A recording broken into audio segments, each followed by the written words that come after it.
Hi hello welcome back to our channel. ఈ రోజు మనం చెప్పే స్టోరీ విక్రమార్కుడు మరణించిన తర్వాత తన సింహాసనం ఏమైందో తెలుసుకునేదే ఈ స్టోరీ. మరి నేను చెప్తాను, మీరు వినేయండి. విక్రమార్కుడు సింహాసనం తను మరణించిన తర్వాత భూమిలోకి క్రమేపీ వెళ్ళిపోయింది అనమాట. అది ఎక్కడికి వెళ్ళిపోయిందో ఎక్కడ ఉందో ఎవ్వరికీ తెలియదు. అలా కొన్ని సంవత్సరాలు గడిచిపోయాయి. తర్వాత అది ఎలా బయటపడిందో ఈ స్టోరీ అనమాట. ఒకడికి దొరికిందనమాట. విక్రమార్కుడు సింహాసనం మీద అధిష్ఠించి ఎవరు పరిపాలించిన జాలి దయ కరుణతో పరిపాలిస్తారట. అసలు ఆ సింహాసనానికి అంత మహిమ ఉందట. మరి అలాంటి సింహాసనం భూమిలోకి ఎప్పుడు వెళ్ళిపోయింది, ఎప్పుడు బయటకు వచ్చింది, ఎలా బయటకు వచ్చిందో ఈ స్టోరీ. భోజరాజు తండ్రి మరణించిన తర్వాత భోజరాజు చిన్నపిల్లాడు అనమాట. తన చిన్నన్న అయిన ముంజిరాజు పరిపాలిస్తూ ఉండేవాడు. ముంజిరాజుకి అప్పచెప్పాడు అనమాట భోజరాజుని వాళ్ళ నాన్నగారు, తన మరణానంతరం నా బిడ్డను చూసుకొని చెప్పేసి. ముంజిరాజు తన భోజరాజు జాతకాన్ని పంతులు గారికి చూపిస్తే తను 150 సంవత్సరాలు ఈ రాజ్యాన్ని ఎంతో సుభిక్షంగా పరిపాలిస్తాడని చెప్పేసి తన జాతకంలో ఉందంట.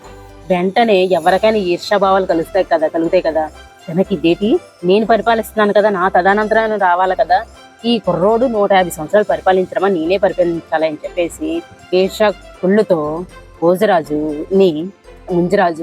సైనికులు ఆజ్ఞాపించారన్నమాట. తను తీసుకెళ్లి దూరంగా ఎక్కడైనా చంపియండి అని చెప్పేసి భోజరాజుని సైన్యాధిపతి వత్సరాజు తీసుకెళ్లి చంపాలనుకోలేదు. ఎందుకంటే భోజరాజు వాళ్ళ నాన్నగారికి నమ్మిన బంటువు ఆ సైన్యాధిపతి. తనని చంపడం తనకు అస్సలు ఇష్టం లేదు.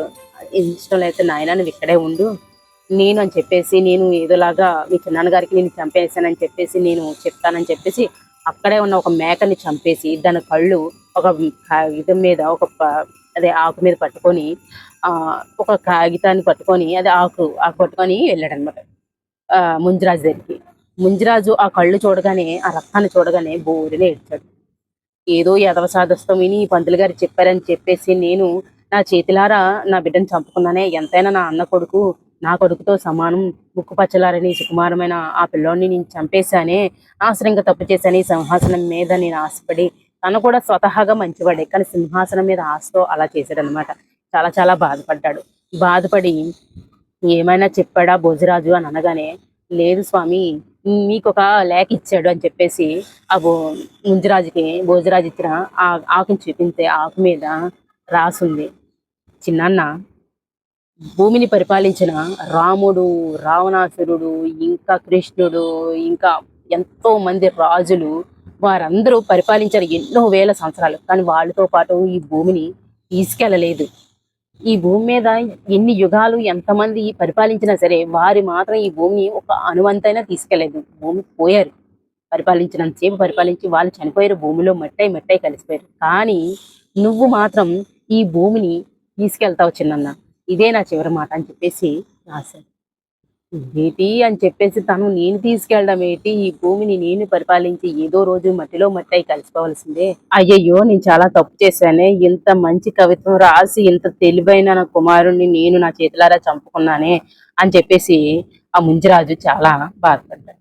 బాధపడి సైన్యాధిపతి వెంటనే, మహారాజా మీరు బాధపడకండి, నేను భోజరాజుని చంపలేదు, నేను ఉన్నాడు, క్షేమంగానే ఉన్నాడు అని చెప్పేసి తీసుకొచ్చి వెంటనే ముంజిరాజు ఈ భోజరాజుకి తన రాజ్యాన్ని అప్పచెప్పేసి, నాయన నువ్వే పరిపాలించు, ఈ రాజ్యం రాజు ఎరకం అంత అశాశ్వతం, నేను సన్యాసం పుచ్చుకొని దేశయాటన చేసుకుంటాను. అదే అప్పట్లో గుళ్ళు గోపురాలు తిరిగేవారు కదా, అలాగా భోజరాజుకి రాజ్యాన్ని అప్పచెప్పేసి తన చిన్నన్న ముంజిరాజు వెళ్ళిపోయి ఇంకా భోజరాజు పరిపాలించుకుంటూ ఉండేవాడు. ఇలా పరిపాలిస్తున్న క్రమంలో ఒక రోజు ఏం జరిగిందంటే, ఒక పుచ్చకాయలు దోసకాయలు పంట పండించే పొలంలోని ఒక బ్రాహ్మణుడు ఏదో రాసుకుంటున్నాడు. ఒక మంచం మీద కూర్చొని, మంచం అంటే మంచం కాదు, ఆ పొలాల మధ్యన చిన్న గట్టిలాగా వేసుకుంటారు కదా, దాని మీద కూర్చొని పక్షులు అవి రాకుండా చూసుకుంటూ ఉంటారన్నమాట.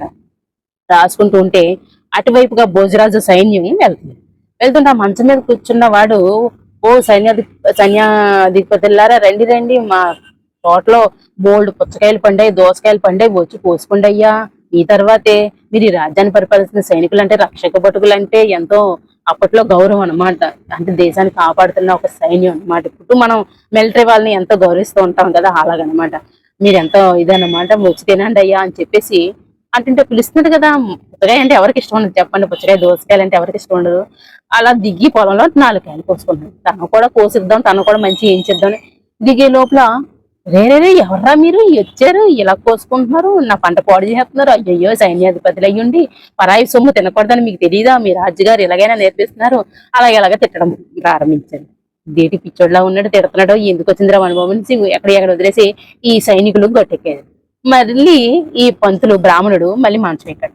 మంచం ఎక్కేసరికి మళ్ళీ అదేటి గట్టెక్కారు, కోసుకోమని చెప్తున్నాను కదా, మీరు గట్టెక్కేసరేటి, కోసుకోండి, ఇంకా చాలా కాయలు ఉన్నాయి కోసుకోండి అని చెప్పేసి, అంటే సర్లే మళ్ళీ కోసుకోమంటున్నాడు కదా, మళ్ళీ పొలంలోకి దిగాడు. అతను దిగడంతో ఇంకా మళ్ళీ తిట్టడం మొదలు పెట్టాడు. అంటే తన స్వంత బుద్ధి బయటపడిపోతుంది అనమాట. ఎవరైనా అంతే కదా, తన పంట కోసేస్తుంటే ఊరుకోలేరు కదా, అది రాజు అయితేమి సైన్యాధిపతి.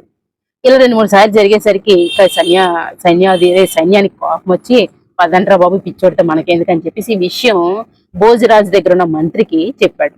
ఈ మంత్రికి చెప్పేసరికి ఇదేదో ఆలోచించదగ్గ విషయమే, ఆలోచించాలి అని చెప్పేసి ఈ మంత్రి, ఈ రాజు ఈ కొంత సైన్యాన్ని వెంట పెట్టుకుని వెళ్ళి పొలంలోకి దిగేశారు. ఇంకెతన్ని పంతుల్ని కట్టేసి అంటే పట్టేసుకొని ఆ పైనుంచి కిందకి దించేసి పక్కన పెట్టారు. నువ్వేం బాధపడక, ఈ పొలంలో ఉన్నదంతా నేను డబ్బులు కొనేసుకుంటాను అని చెప్పేసి అంతా కలయ తిరిగారు. ఈ మంచం వేసిన ప్లేస్కి వచ్చేసరికి వాళ్ళ మనసు ద్రవించుకుపోయేది. ఇదంతా నా రాజ్యం, వీళ్ళంతా నా వాళ్ళే అని మనసు పులకరించుకుపోయినట్టు అనిపించేది. మళ్ళీ అది దిగేసి పక్కకు వెళ్ళేసరికి నార్మల్గా ఉండేది. మహారాజు ఈ తోటలో ఏదో మహిమ, అంటే ఈతను మంచమేసి కూర్చున్న ఈ ప్లేస్ లో ఏదో మహిమ ఉంది అని చెప్పేసి ఆ మంత్రికి, ఆ భోజరాజుకి చెప్పగా, సరే అయితే అక్కడ ఏదో చూద్దాం అని చెప్పేసి ఆ పుచ్చకాయలు గిచ్చకాయలు అన్ని కోసేసి ఆ మొక్కలన్నీ ఇలా ఇక భోజరాజు మనుషులు పెట్టి తవ్వించడం మొదలు పెట్టాడు. తవ్వించాడు. మెరుపు వస్తుంది, అక్కడో మెరుపు, ఇక్కడో మెరుపు, అక్కడో మెరుపు, మెరుపులు మెరుస్తుంది. అక్కడ మెరుపు, ఇక్కడ మెరుపు. ఆ మెరుపు వస్తుంటే ఏటి మెరుపులు అంటే ఏదో నిధి నిక్షేపాలు ఉన్నాయనుకొని తవ్వుతా ఉంటే విక్రమార్కుడిది 32 సాలబంచికల సింహాసనం బయటపడింది. ఆ సింహాసనం బయట పడితే అది ఇక్కడికి ఎలా వచ్చిందో తెలియదు, కానీ భోజరాజుకి దక్కింది. దాన్ని పైకి తీయించి మనుషుల చేత దానికి ఒక పెద్ద అంతపురం, అంటే 32 సాలబంచికలు 32 మీట్లు ఉన్న సింహాసనం అంటే ఎంత పెద్దది ఉంటది. ఆ సింహాసనం తీసుకెళ్లి భోజరాజు దాని కోటలో ప్రతిష్ఠించి దాన్ని శుభ్రంగా నీట్గా చేసి కడిగి చేసి అన్ని చేసి ఒక మందిరాన్ని కట్టి ఆ మందిరంలో పెట్టి ఒక మంచి ముహూర్తం పెట్టుకున్నాడు. ఈ భోజరాజు ఆ సింహాసనాన్ని అధిష్ఠించాలని ఆ ముహూర్తం పెట్టుకొని ఈ భోజరాజు మొదటి మెట్టు ఎక్కేసరికి ఫస్ట్ సాలబంజిక ఒక్కసారి కళ్ళు తెరిచింది, మాట్లాడడం మొదలైంది.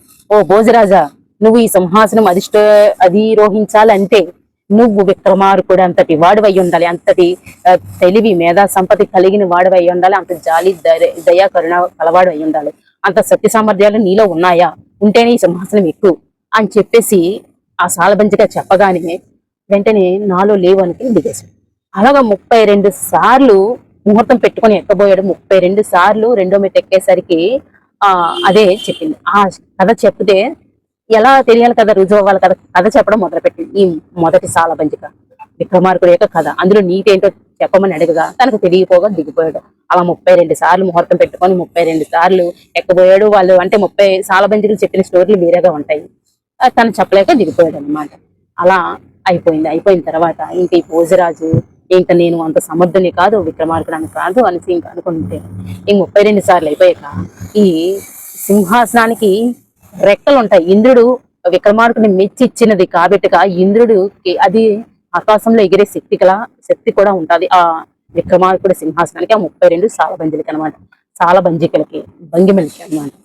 అయితే ఎప్పుడైతే కుదరలేదు ఆ సింహాసనం రెక్కలు వచ్చి ఎగిరిపోతే ఇంకా ఈ భోజరాజు ఇంకేమీ చేయలేక తదనంతరం ఆ రాజ్యాన్ని ఏదో విధంగా మంచిగా పరిపాలించి తను చాలించాడు. ఇది ఈ భూమి మీద రాజులు, రాణులు, మంత్రులు ఎవ్వరు శాశ్వతం కాదు. అంతటి విక్రమార్కుడేటి, ఇంద్రుడేటి, రాముడేటి ఎంతమంది పరిపాలించినా సరే ఈ మట్టిలో మట్టే కలిసిపోక తప్పదు అనేసి ఈ స్టోరీ సారాంశం. మరి ఎలా ఉంది ఫ్రెండ్స్, నచ్చితే లైక్ చేయండి, షేర్ చేయండి, సబ్స్క్రైబ్ చేసుకోండి.